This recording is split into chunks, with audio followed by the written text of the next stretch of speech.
Assalamu alaikum wa rahmatullahi wa barakatuhu. Welcome to Sirat al-Nur Islamic channel.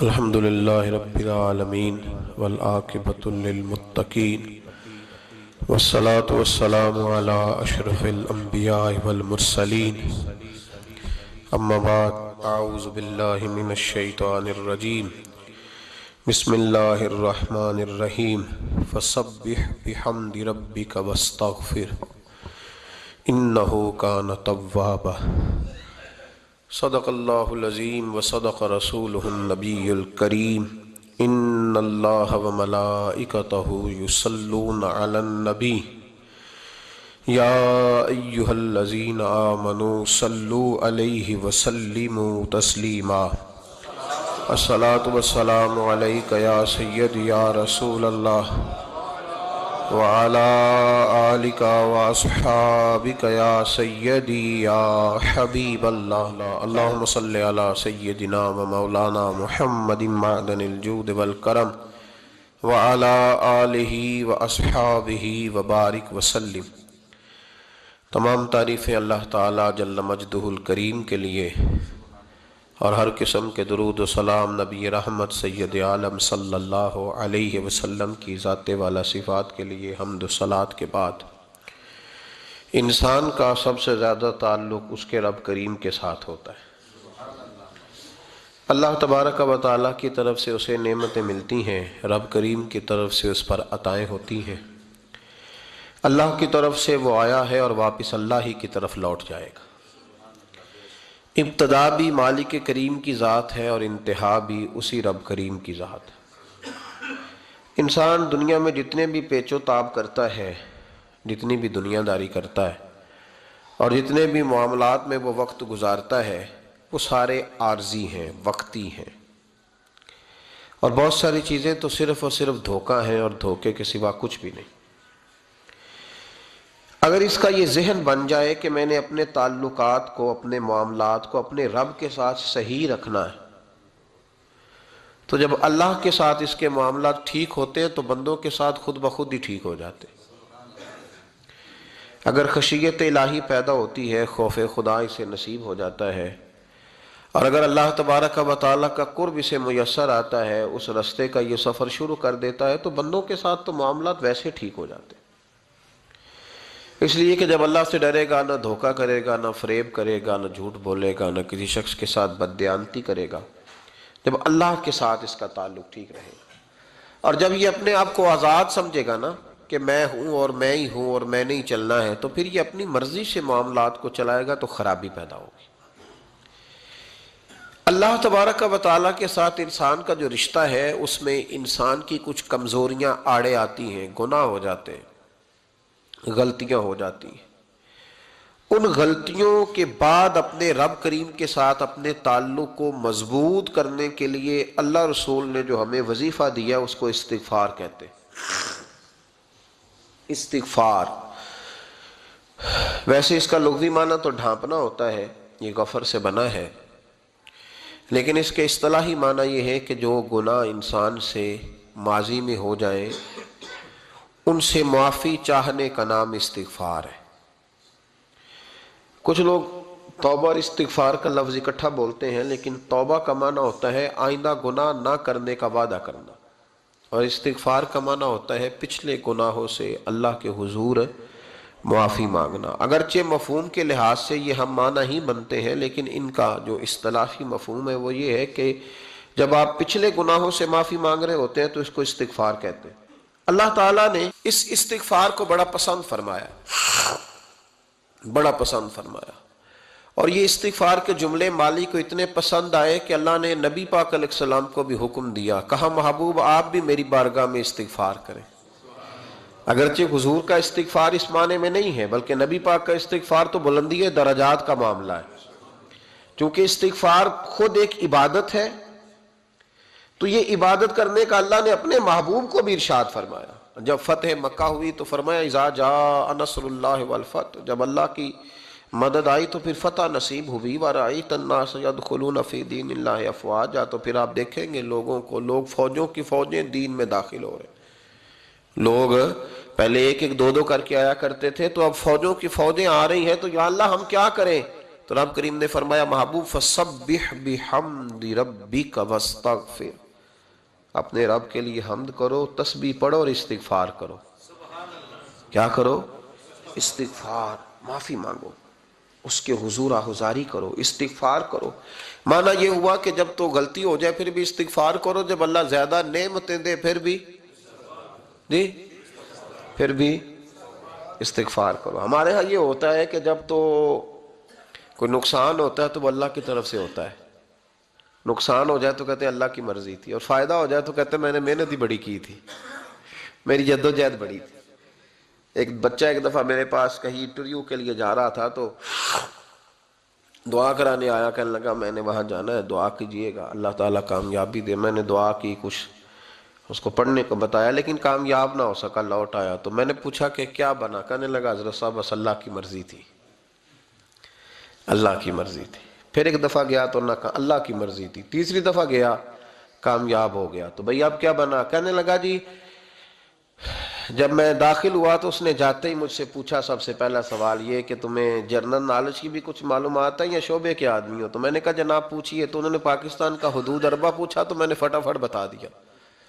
پھر انہوں نے مجھ سے پوچھا کہ یہ جو مینار پاکستان ہے اس کی تجویز کس شخص نے دی تھی؟ تو میں نے فٹافٹ اس کا بھی نام بتا دیا۔ پھر شارٹ ہینڈ کے ایک دو سوالات اس نے کیے تو وہ بھی میں نے بتا دیے، تو الحمدللہ کامیاب ہو گیا۔ میں نے کہا بیٹے جب تو ناکام ہوا تھا تو اللہ کی مرضی تھی، اور کامیاب ہوا ہے تو میں لگا دیے، اب اللہ کی مرضی کدھر گئی؟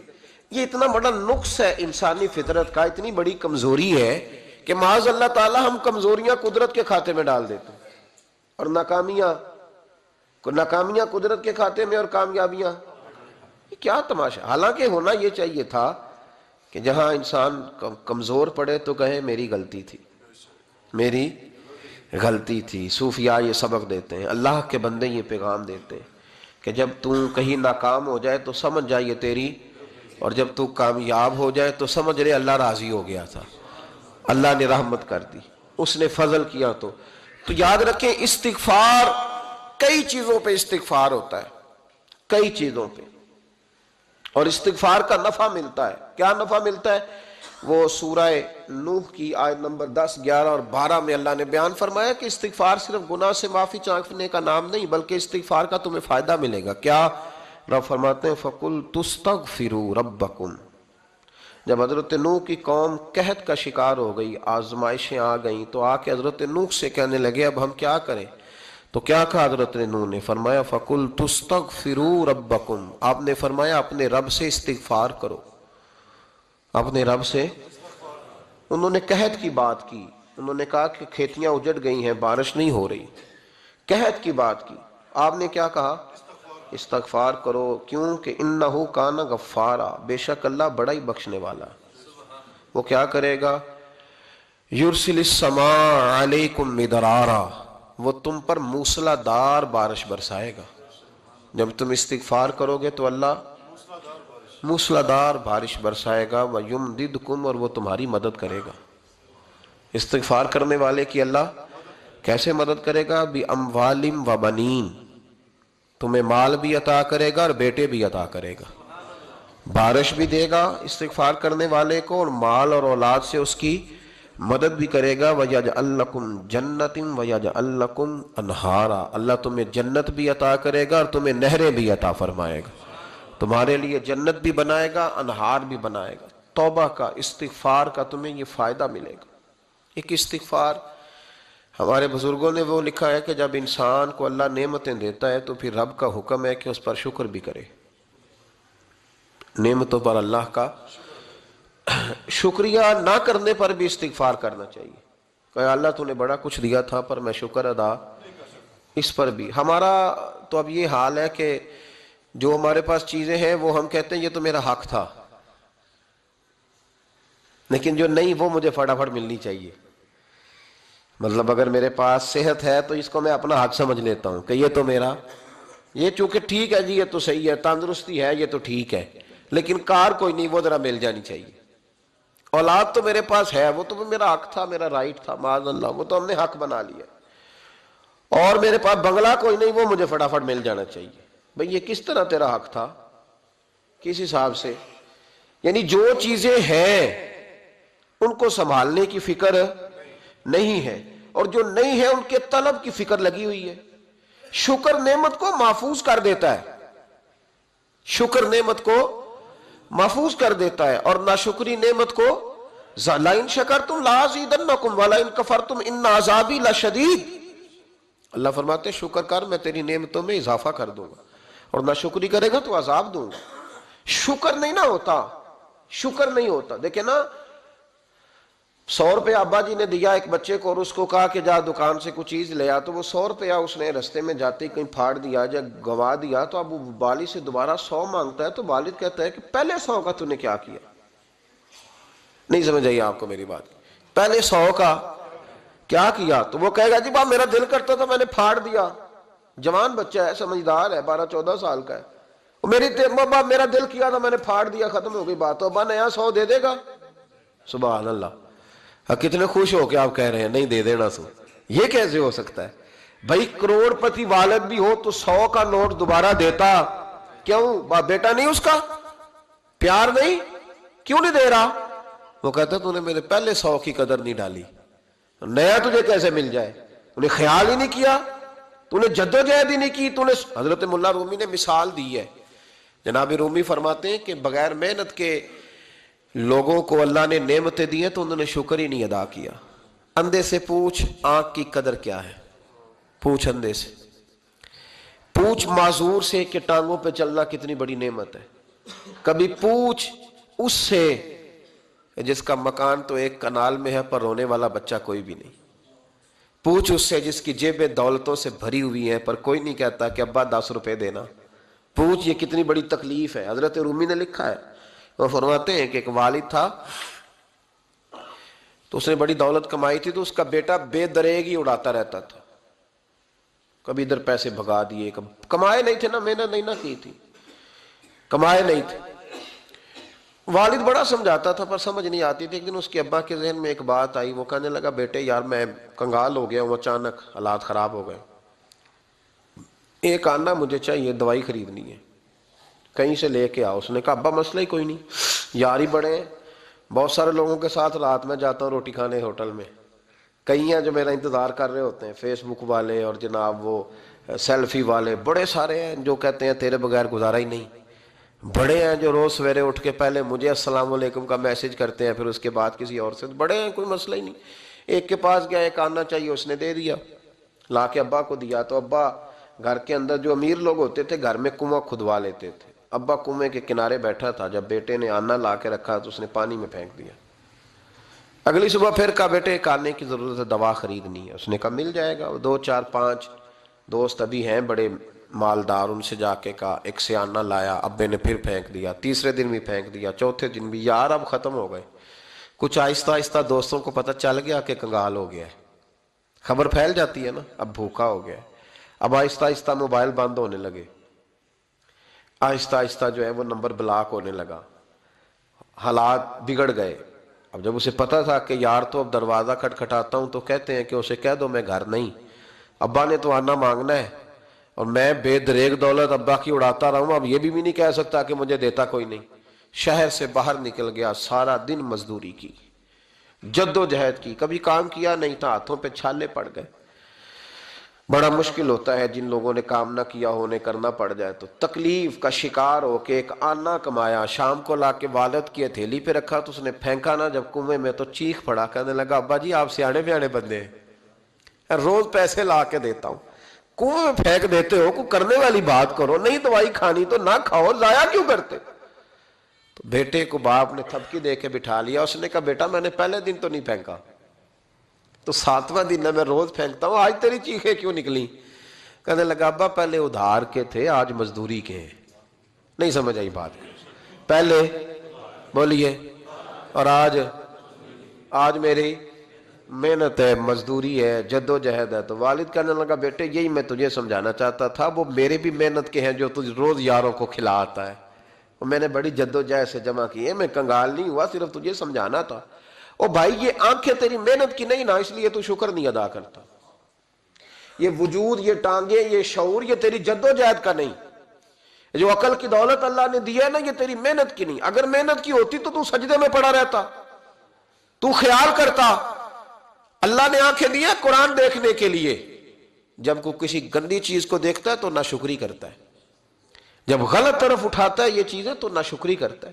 صاحبو یاد رکھنا اور اس پر ضرور غور کرنا کہ جب نعمتوں کا شکر ادا نہ کیا جائے تو پھر ہمیں استغفار کا حکم دیا گیا ہے. پھر کیا کرنا ہے ہم نے؟ استغفار کہ یا اللہ ہم تیری نعمتوں کا شکر ادا نہیں کر سکے تو ہمیں معاف فرما دے، تو ہم سے درگزر فرما، معاف فرما. ایک استغفار اس بات کا ہے کہ دیکھیں نا، یہ رسول پاک علیہ السلام کا فرمان ہے. یہ حدیث امام رازی نے لکھی ہے، اور نبی پاک کی فرمان کے لحاظ سے جو چیز ہمارے سامنے آئے نا اس پر ہماری آنکھیں بھی کھل جانی چاہیے، دل بھی کھل جانا چاہیے کہ کوئی خاص ہی بات تھی جو حضور نے بیان فرمائی صلی اللہ علیہ وسلم. سرکار دو عالم علیہ السلام نے فرمایا ایک آدمی نے 500 سال بغیر ریاکاری کے اللہ کی عبادت کی. کتنے سال؟ 5 سال نہیں ہوتی بغیر ریاکاری کی. تہجد پڑھنے والا جب تک 6 لوگوں کو بتا نہ دے تہجد پڑھی ہے، اتنی دیر تو تہجد آگے بڑھتی نہیں. کم از کم 6 بندوں کو پتا ہونا چاہیے. اور میرے جیسے حاجی نمازیوں کا تو دل کرتا ہے کہ وظیفے پہ بندہ رکھا جائے جو تعریفیں کرے صبح و شام. حاجی صاحب کی کیا بات ہے، حضرت صاحب کی وظیفہ دیں گے اس کو مہینے کا، وہ تعریف کرے کھول کے کہ آپ کی بڑی بات.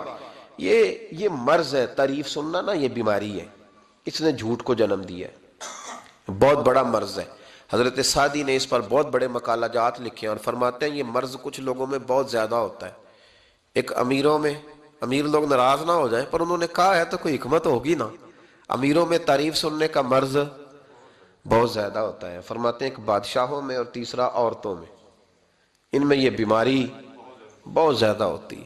کوئی تعریف نہ کرے تو خود اپنی کرنی شروع کر دیتے ہیں، خود ہی کہہ دیتے ہیں کہ کیا بات سی میرے ابا جی تے وہ تے 100 حال چلدا سی تے 150 بندہ ٹکر کر. ابا جی دی چھڑ تو دس تیرے کنے چل دین، تیرے کو کنے بندے روٹی کھاندے، اپنی بات کرنا. اقبال کہتے تھے تو وہ آبا تمہارے ہی مگر تم کیا ہو، ہاتھ پہ ہاتھ درے منتظر فرداؤ. ابا جی کی دادا جی کے چھوڑ اپنی کر، ہمیں تو تیرا پتہ ہے تو اپنی بات کر. تیرے اندر بھی کوئی چیز ہے کہ نہیں؟ ابا دادا تو سب کے بڑے ہیں، حضرت آدم کی اولاد ہے تو حضرت آدم نبی تھے، تو باپ دادا تو سب کے بڑے بڑے ہی ہیں. بات یہ ہے کہ اپنی بات کرنی چاہیے نا. تو یہ بیماری ہے، یہ نقص ہے. 500 سال بغیر ریاکاری کی عبادت، اور بیان میرے نبی کریم علیہ السلام فرما رہے ہیں 5، بولیے، یہ بہت بڑا مسئلہ ہے. دکھاوا نہ ہو، ریاکاری نہ ہو. ہم مجالس میں جاتے ہیں نا جناب، محافل میں، تو لسٹ ملتی ہے، یہ چودھری صاحب نے صدارت ہے، انہوں نے خصوصی تعاون کیا ہے، تو یہ فلانے صاحب ہے تو ان کا بھی نام لینا ہے. تو میں کبھی کبھی کہہ دیتا ہوں کہ یار آپ نے تو کہا تھا یہ نبی پاک کی تعریف کی محفل ہے، اور یہاں آپ نے لسٹ لگا دی ہے پوری تعریف کرنے والوں کی. کچھ ضروری ہے کسی کا نام لینا اور اس کا جناب ذکر کرنا اور اشتہار پہ اس کی فوٹو آنا؟ یہ کچھ ضروری ہے؟ ویسے بھی کوئی اچھا لگتا ہے کہ نبی پاک کے نام کی محفل اور میں صدارت کر رہا ہوں؟ ڈرنا چاہیے نا مجھے اللہ تعالیٰ سے. حضور کی محفل اور میری صدارت، اس پر کبھی غور کریں. اگر کوئی راہ طریقت کا مسافر ہوگا تو تڑپ جائے گا کہ نبی پاک کے نام کی محفل اور سرپرستی ایک ایسے آدمی کی جس کو وضو تک نہیں کرنا آتا. چھ معنی دار ہے، وہ دھندا ہے معاذ اللہ تعالیٰ، جس کا جو دل کرے وہ کرتا جائے. 500 سال بغیر ریاکاری کی عبادت کی. 500 بڑا مشکل ہوتا ہے. حضور فرماتے ہیں یہی بندہ جب اللہ کے حضور کھڑا کیا جائے گا تو رب کریم اس سے کہے گا کہ چلو اس کو میرے فضل سے جنت میں لے جاؤ. تو عرض کرے گا مالک فضل تو ٹھیک ہے پر 500 سال لگائے ہیں میں نے. 5، وہ مولوی صاحب میری طرح کے بیچارے جو امام مسجد ہوتے ہیں نا تو وہ بھی کہتے ہیں جب میں آیا تھا تو 30 بچے تھے مسجد میں، اب 80 ہو گئے. اور بھائی یہ بندوں کو بتانے کی کیا ضرورت ہے، یہ تو اللہ کی رضا کے لیے ہے نا، تو چھوڑ اس میں اتنا تذکرہ کرنے کی کیا حاجت. 500 سال جس نے لگائے، بول پڑا یا اللہ 500 سال لگائے اور تو کہتا ہے کہ اس کو میرے فضل سے لے جاؤ. تو رب کریم نے فرمایا چلو کوئی نہیں، پھر انصاف کر لیتے ہیں. الٹی آنکھ کی روشنی نکال کے ترازو کے ایک پلڑے میں رکھو اور 500 سال کی بغیر ریاکاری کی عبادت دوسرے پلڑے میں رکھو. کبھی اس مریض سے پوچھنا جس کو ڈاکٹر کہہ دیتا ہے کہ تیری آنکھ کا علاج نہیں ہو سکتا. بے بس ہوتے ہیں ڈاکٹر، جواب دے جاتا ہے شعور. پوچھ کبھی اس شخص سے، اس کو کہتے ہیں بس جناب اب آپ اپنی آنکھیں موجود ہونے کے باوجود آپ دیکھ نہیں سکتے، اتنی موٹی آنکھ لگی ہوئی ہے، لیکن روشنی اللہ چاہے تو دیتا ہے، نہ چاہے تو نہیں دیتا۔ 5 ایک آنکھ کی روشنی ایک پلڑے میں رکھ لو اور دوسرے میں 500 سال کی عبادت رکھ دی، اللہ اکبر۔ تو رب کریم نے فرمایا اب تولو، جب تولی تو وہ عبادت تھوڑی تھی اور ایک نعمت زیادہ تھی۔ اللہ نے فرمایا یہ تو بھائی اس کو تو 500 سال دیے تھے، یہ تو ایک نعمت کا شکر نہیں ادا کر سکا، پکڑو اس کو دوزخ میں ڈالو۔ ایک کر کے کیا آیا ہے؟ پکڑو جہنم میں ڈالو، اس کو لے چلو۔ ترمذی شریف کے لفظ ہے، نبی پاک نے ہمیں سمجھایا اور ایک جملے میں ساری بات ختم کر دی۔ حضور فرمانے لگے تو اللہ کی تھوڑے دیے ہوئے رزق پہ راضی ہو جا، وہ بھی تیری تھوڑی عبادت سے راضی ہو جائے گا۔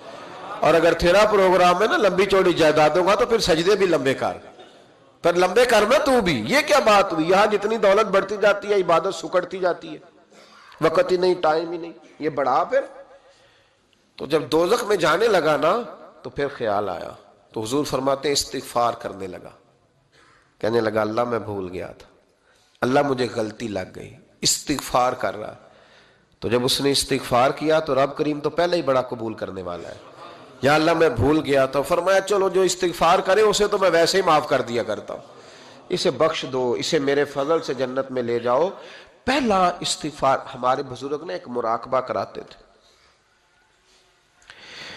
مراقبہ ان فی خلق السماوات والارض واختلاف اللیل والنہار لآیات لأولی الالباب۔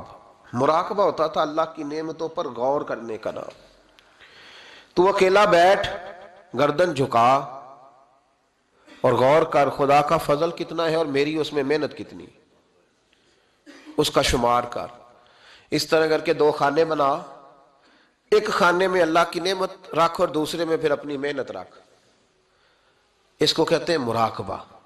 یہاں سے مراقبہ سٹارٹ ہوتا ہے، اور اگر تو شکر ادا کر رہا ہے تو پھر ٹھیک ہے، ورنہ پھر استغفار کر، پھر اللہ کے حضور معافی مانگ، پھر اس کے حضور آہوزاری کر، پھر اس سے کہہ کہ وہ معاف کرے۔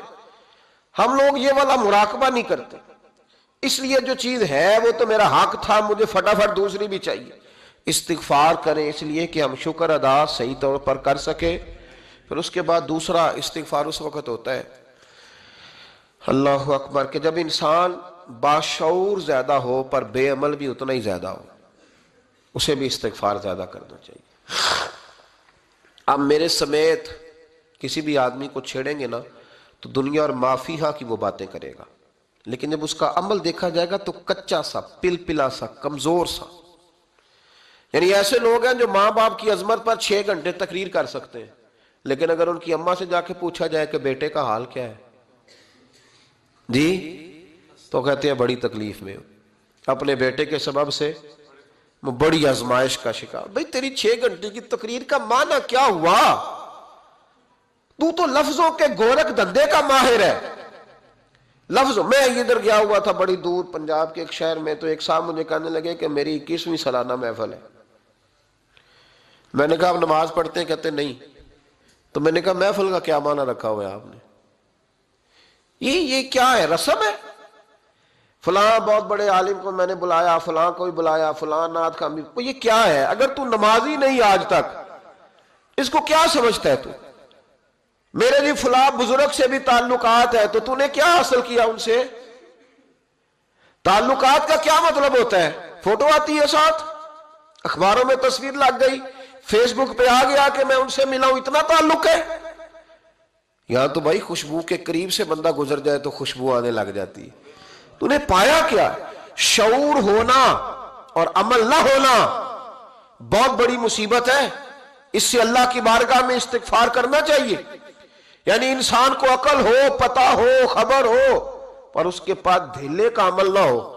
اس کو 3400 حدیث آتی ہو کہ نماز نہ پڑھنے والے کی سزا یہ ہے، پھر بھی نہ پڑھے، تو سزا ہے کہ نہیں اللہ کی طرف سے؟